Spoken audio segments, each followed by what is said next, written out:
bem-vindo. Este é o programa Inspiração aqui no canal do Partido Novo. Esse programa foi feito para contar a história de empreendedores, pessoas que acreditam na vocação e transformam a própria vida e a vida das pessoas que estão à sua volta. Se você gosta desse tema, se inscreva no canal do Partido Novo, ative o sininho para receber as notificações. Se gostar do vídeo, curta e comente, que é importante para a gente também. Hoje vou receber o Mozart Karnioski e a Lorena Gutierrez, que são da área de contabilidade, vão contar para a gente como é que eles deram um jeito de empreender e criar o próprio negócio. Mozart, bem-vindo. Obrigado. Mozart, você nem sempre foi empreendedor, você foi funcionário, estudou outra área, depois resolveu empreender. Aonde você começou exatamente? Bem, eu comecei no Banco Bozano Simonsen, depois fui fazer estágio na Caixa Econômica e nessa época eu fazia a faculdade de Economia. Se formou em Economia? Me formei em Economia há muito tempo atrás. Nunca pensou em ter um escritório? Aí depois fui para a América do Sul. Depois de um tempo eu trabalhei em muitas empresas do Porto. Tá? E há 6 anos atrás eu conheci a Lorena. Aí ela tinha o sonho de abrir uma contabilidade e eu entrei nessa jornada. Vamos conversar com a Lorena agora. Lorena, você não nasceu no Brasil, veio para cá menina, foi isso? Primeiramente, obrigado pelo convite, né?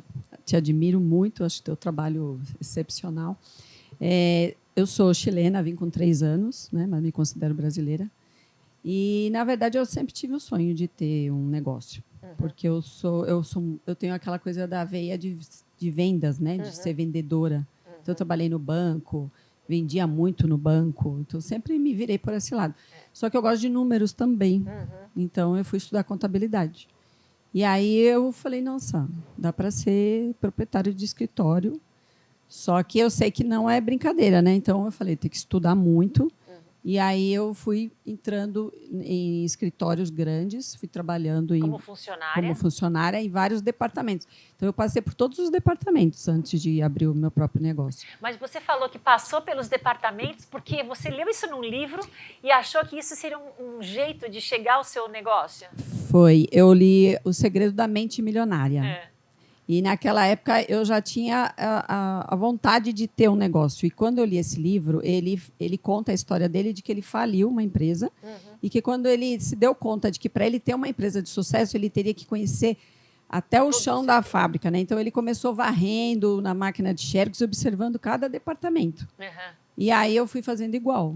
Eu vou passar por todos os departamentos. Focada que você queria ter a sua empresa. Focada que eu queria ter minha empresa. Então, quando eu conheci o Mozart, uma das coisas que a gente conversou na época é que, assim, qual é o teu sonho? Meu sonho é montar um escritório. E eu queria ter mais tempo, porque eu trabalhava muito. Eu trabalhava em 2 escritórios, saía de um e ia para o outro. Então, eu era encarregada, então eu trabalhava muito, até final de semana e tudo.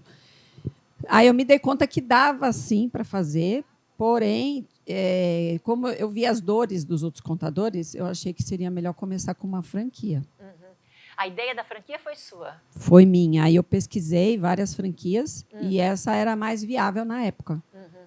Porém, né, eu abri o escritório em casa, que era aquela coisa de você abrir home office.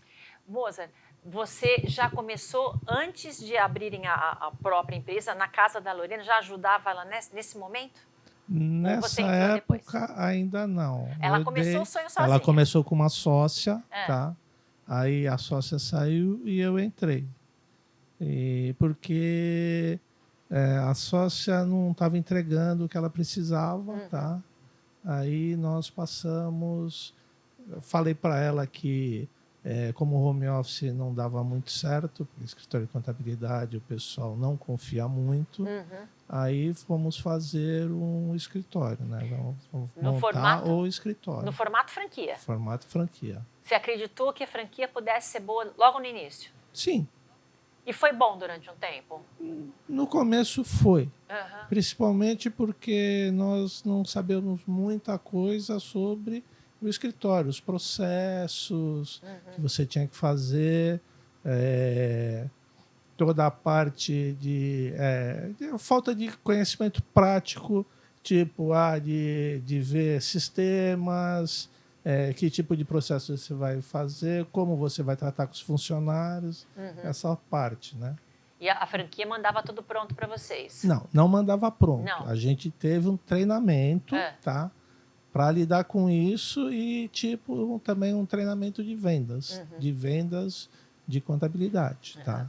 Lorena, os valores caíram muito com a franquia e eu sei que isso daí as pessoas estavam procurando. A contabilidade é um peso na vida do empresário, muitas vezes não dá para viver sem. Mas quanto mais funcionários e quanto mais trabalho você tem, mais caro ela fica. Na franquia vocês conseguiram mudar valores, né?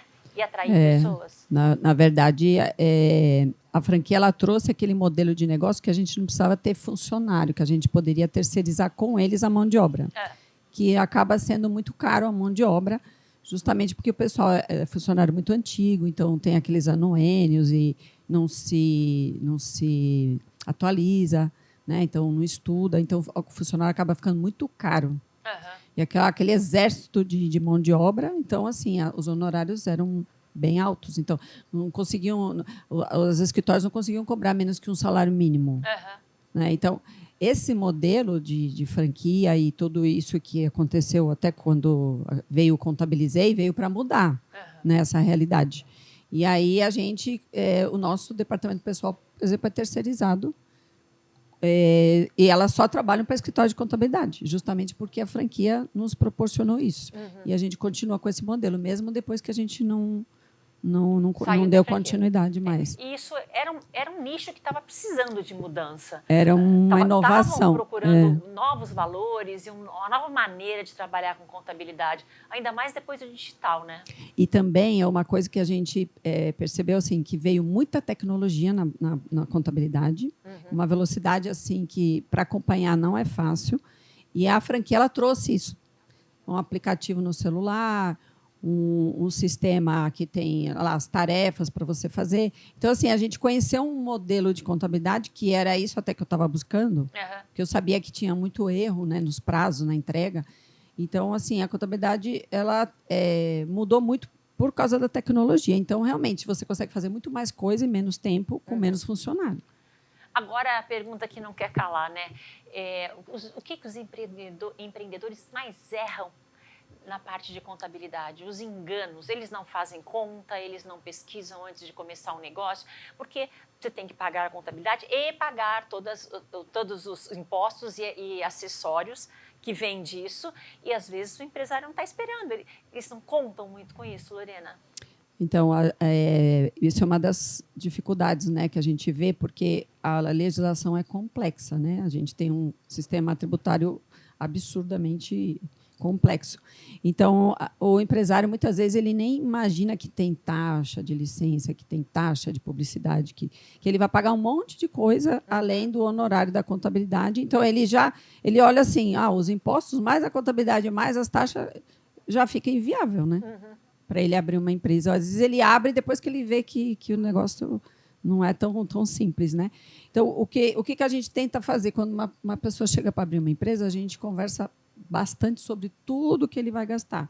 Ultimamente, a gente tem feito até simulação para ele ver quanto que ele vai pagar de imposto, quanto que vai ser. Hoje tem vindo muito PJ, porque as empresas não estão contratando mais CLT, né? Então, tem vindo muito PJ. E aí eles têm essa dificuldade, né? O que eu prolabore, o que eu vou ter de encargos. Então, a gente faz toda essa simulação, porque realmente é bem difícil de você aprender isso sozinho, né? Na prática. Ô, Mozart, você nunca pensou em ser empreendedor. Você foi funcionário muito tempo, teve uma vida estável sendo funcionário. Trabalhou em vários lugares. Hoje, você olha o seu empreendimento e pensa assim, pô, que bacana que eu tenho. Ou é arriscado, dá trabalho, estou num lugar diferente que eu não estava acostumado. Como é que você enxerga isso? Eu vejo de duas formas, tá? Ser empregado é bom, tá? Porque você lá tem o dinheiro sempre cai direitinho, todo mês, você tem a preocupação de querer crescer dentro da empresa, tá? Mas você não tem aquela liberdade de poder fazer tudo o que você quer. Já empreender, você fica 16 horas por dia com foco na empresa. Tem dia que o cliente liga às 10 horas da noite, isso daqui, aquilo. ou você está vendo alguma coisa e está imaginando, está vendo um programa de TV e está pensando na tua empresa alguma forma de fazer ela crescer, né? As duas coisas são boas e são ruins ao mesmo tempo, tá? Mas assim, eu nunca, antes de conhecer a Lorena, falei, não vou ter empresa de jeito nenhum. Eu gostava de ser, eu tinha um emprego que me proporcionava um bom salário, folgas, né? E agora com a empresa, agora que a gente já cresceu, tá? Agora a gente pode tentar se dedicar um pouco a ter um pouquinho mais de folga para a gente, mas mesmo assim, quando você está de folga, você está pensando na empresa. Não dá para desligar totalmente. Não dá para desligar totalmente, né? Qualquer empreendedor é assim. A empresa é como se fosse um filho e você vai cuidar dela do resto da vida.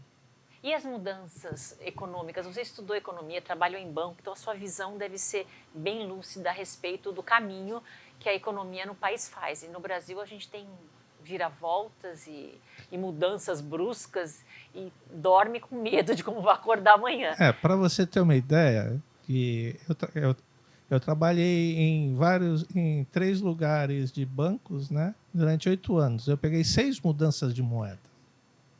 Cada hora era um inferno. Né? Imagina para o empreendedor. Imagina para o empreendedor. Hoje a gente até está mais estabilizado, mas é aquilo, teve uma pandemia, né? Então o futuro está sempre meio incerto. Então você tem que, vamos dizer... Ter jogo de cintura? Pesquisar? Oi? Ter jogo de cintura? Ter jogo de cintura e procurar focar no que você vai ter menos trabalho, tá? E focar em redução de custos sempre, tá? E tentar maximizar o seu trabalho. Lorena, você dá palestras para empresários, empreendedores, mostrando como ter uma vida mais equilibrada e falando dos perigos, riscos de como é começar um negócio. Você acha que falta conhecimento no mercado para que essas pessoas, quando comecem de maneira mais lúcida, com menos risco? Você acha que é isso que falta? Falta. Eu acho que deveria ter isso desde a base, né, na escola, quando você está fazendo faculdade. Porque eu me deparo muito com a precificação errada. Então, eu até brinco com o moço, eu falo, nossa, esse aqui está precificando errado, vai quebrar, né? Quando você vai num lugar, você já percebe, né? Logo na precificação, a pessoa pode quebrar. Se ela errar ali, acabou. Se ela errar ali, acabou. Então, assim, eu, quando abri o escritório, eu percebi que o empresário precisava estudar e eu comecei dando o curso. Né? Dei vários cursos, inclusive até hoje, quando o empresário entra, eu ofereço, eu falo, ó, eu posso te ajudar na precificação, eu posso te ajudar a fazer um canvas para você conseguir entender teu modelo de negócio. Então, assim, se ele tem que entender, porque às vezes ele não sabe se o cliente dele é sensível a preço ou não. Né? Ele sabe produzir algo, e aí ele se joga para empreender. Isso. Então, assim, são muitas dificuldades. E uma empresa, eu gosto muito do Michael Porter, que eu até passo uns videozinhos assim, até mando para os clientes uns videozinhos, porque ele fala que você ter todo o financeiro, você ter os indicadores, você ter isso aí é feijão com arroz, mas nem isso o empresário tem. Ele só vai se dar conta disso no futuro, quando às vezes já está na terceira fase, né? Eu falo que a empresa tem 4 fases, a da sobrevivência, a da expansão, depois da organização e da plenitude. E, às vezes, ele já está com o pé na organização, só que ele ainda nem fez o financeiro, que é o básico da sobrevivência. Né? Porque ele, às vezes, não gosta. Eu não gosto de planilha, eu não gosto de... Às vezes, não quer ver também, né? Então, ele quer se remunerar, mas ele tira o dinheiro da empresa, ele ainda não sabe se a empresa está dando dinheiro. Então, assim, eu falo que é bom ter um sócio, porque, às vezes, ele te complementa. No caso do Moza, ele me complementa, ele é economista, então, de manhã, ele chega, ele já faz todo o financeiro da empresa.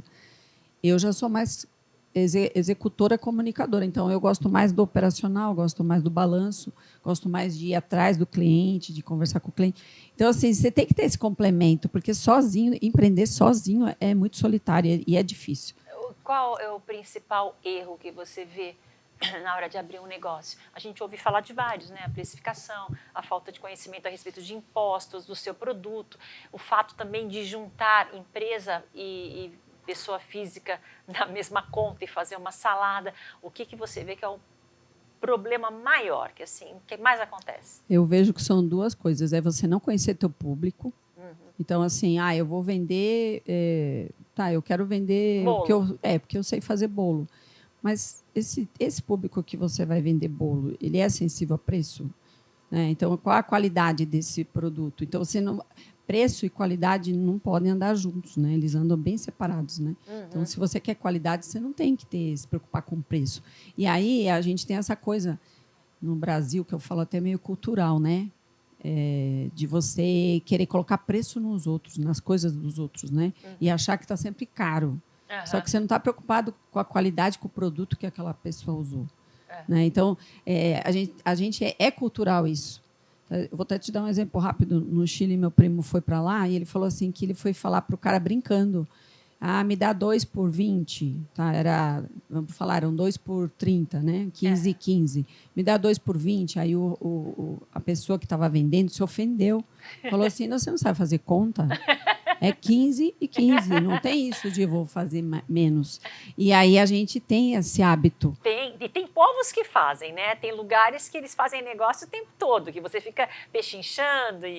Mas o brasileiro, ele parece que sente vontade sempre de diminuir. Diminuir. Aí é o que eu falo sempre. Dependendo do teu segmento, o imposto ele tem que estar no preço. Então, se você pega e não pensa nisso, depois você não consegue...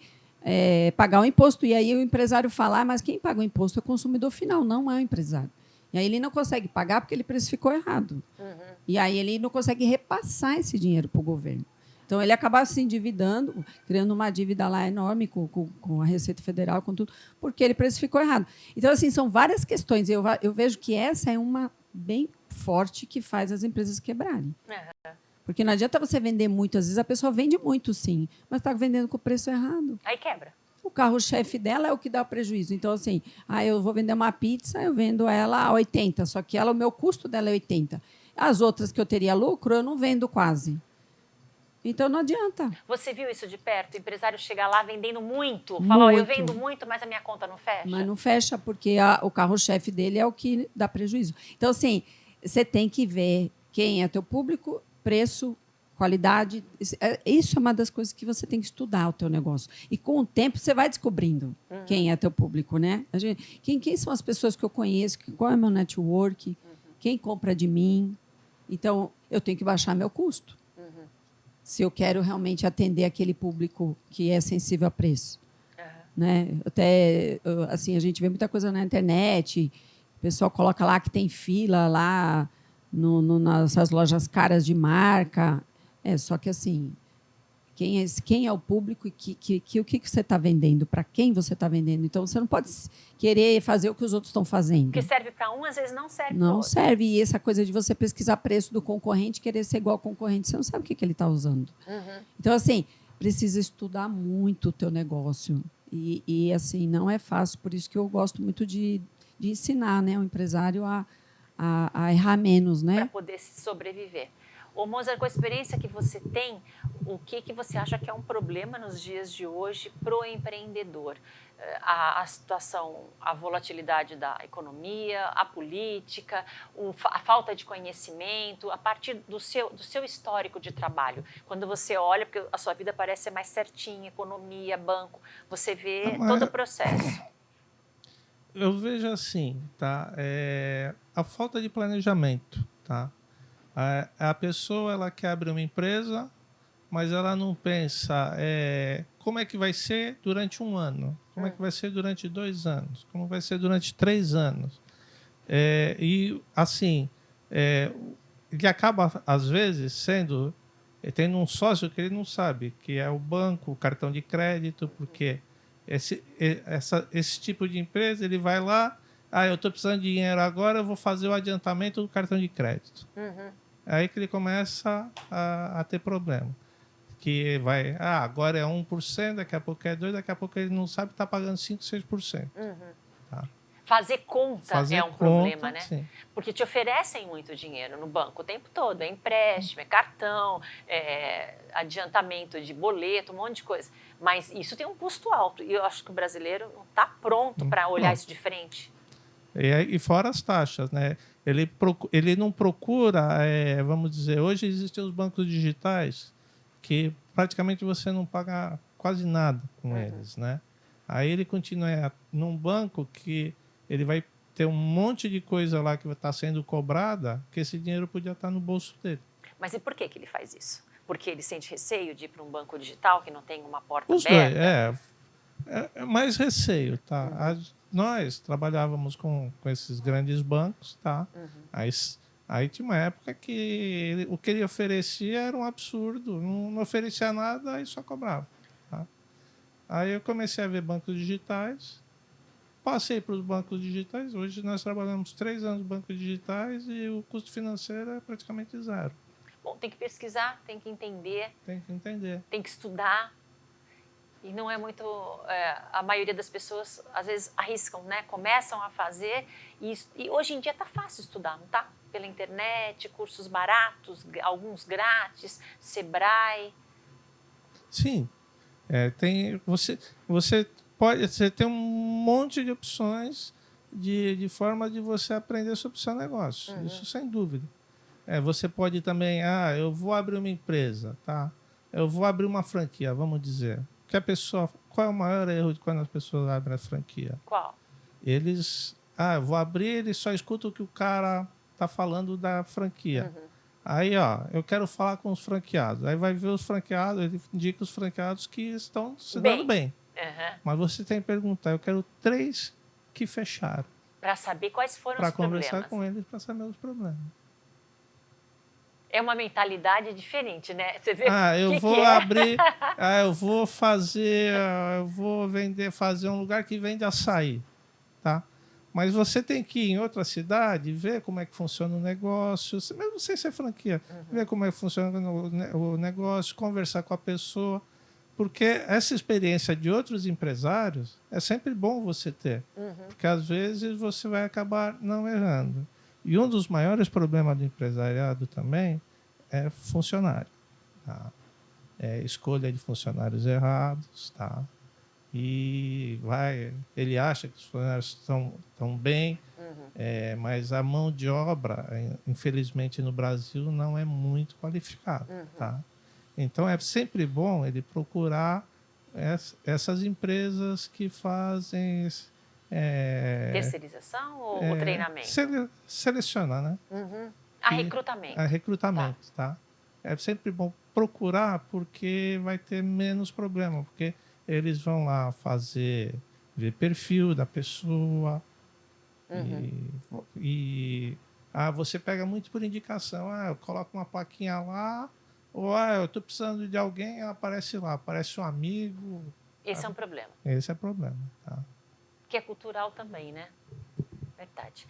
Lorena, eu queria agradecer vocês por terem vindo aqui no programa Inspiração. Eu queria que você deixasse uma mensagem para quem está empreendendo na sua área, para prestar atenção em algo para que o seu negócio prospere. Olha, eu acho assim que a pessoa nasce com esse dom, essa habilidade de conectar com várias pessoas e quem tem esse sonho, eu acho que tem que estudar, se preparar e planejar. Então, tem muitos cursos, como você comentou, o Sebrae, ele é fantástico, eu sempre falo que é parceiro. E hoje tem muita coisa online e gratuita, né? Então, assim, se prepara, se planeja e vai. Vai porque eu acredito muito que dá certo. Você foi, né? Eu fui. E, assim, no meio do caminho, muita coisa, às vezes, dá vontade de desistir, dá. Mas, no meio do caminho, você vai vendo que as portas vão se abrindo, você vai fidelizando, conhecendo pessoas. Eu estou muito feliz. Eu até falo que hoje eu tenho muito mais tempo para mim, para cuidar da minha saúde, do que quando eu trabalhava para os outros. Como né? funcionária. Como funcionária. Mozart, está feliz como empreendedor, como empresário? Sim, claro. Apesar de todos os altos e baixos? Tudo, altos e baixos. Foi importante começar a empreender na vida também? Foi importante. E uma coisa que eu acho que as pessoas erram muito quando vão empreender é fantasiar. Achar que já vai abrir, já vai ter 1 milhão de clientes lá. Tem que ter o pé no chão. Tem que focar em trabalhar duro, tá? Porque a pessoa acha, vou abrir a empresa, não vou fazer mais nada. Ela tem que estar lá todo dia, Ela tem que acompanhar sempre, não pode fantasiar, que você é o maior dos maiores. Tem que começar baixo, pensando baixo, com baixas expectativas, porque aí ele vai sentir que o crescimento dele vai ser maior com uma baixa expectativa do que com uma alta expectativa. Muito bom. Muito obrigada por terem vindo aqui ao programa Inspiração. Voltem outras vezes. Parabéns pelo trabalho. Obrigado, agradeço a presença aqui, Letícia. O programa Inspiração vai ficando por aqui. Se você quiser assistir os outros programas, clique aqui e se inscreva no canal, que aí você recebe as notificações. Nós temos toda semana um bate-papo diferente com um empreendedor, alguém que acredita num sonho, que trabalha firme para crescer. Obrigada, gente. Até a próxima. Tchau.